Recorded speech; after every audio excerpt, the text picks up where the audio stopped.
2023 жылдын 1-4 июнундагы аралыкта Бишкек шаарында орус тили санариптик доордо КМШ мамлекеттеринин тилдери менен маданияттарынын өз ара аракеттенүүсүнүн контекстинде аттуу эл аралык илимий практикалык конференциясы өтүүдө. Конференцияны Кыргыз улуттук университети менен Илим жана коомдук фонду КМШга мүчө мамлекеттердин гуманитардык кызматташтык боюнча мамлекеттер аралык фондунун колдоосу менен өткөрүүдө. Конференциянын максаты Россияда жана чет өлкөлөрдө орус тилин жана адабиятын окутуунун, изилдөөнүн жана жайылтуунун негизги маселелери боюнча КМШ жогорку окуу жайларынын педагогикалык коомчулугунун биргелешкен чечимдерин иштеп чыгуу. Көз карандысыз мамлекеттер шериктештигинин өлкөлөрүндө орус тилинин өнүгүү багыттарынын теориясын жана практикасын талкуулоо.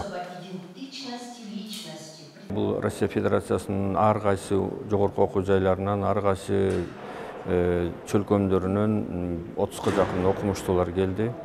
Азыр ошолордун отурусу менен 3 күн ичинде пикир алмашуу, ой бөлүшүү, сунуштарды талдоо, анан чечим кабыл алуу боюнча иштер болот. Мен ойлойм, бул Кыргызстандагы орус тилинин абалы, орус тилинин өнүгүшү, жакшырышына салым кошот деп ойлойм. Чын айтканда, биз Кыргызстан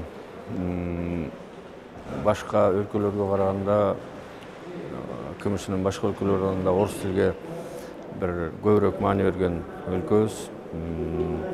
Орус тилдүү мектептер бар. Россияда миллиондон ашык мекендештерибиз эмгектенип жүрүшөт. Андан сырткары бир канча миңдеген биздин студенттер, магистранттар Россия Федерациясынын жогорку окуу жайларында билим алып жатышат. Анан ошондуктан мен ойлойм, ушул орус тилине көңүл буруп, ошону үйрөнүп алыш биздин элдерге пайдалуу деп ойлойм. Албетте, ошону менен катар эле англис тилинде, кытай тилинде, араб тилинде билишибиз керек.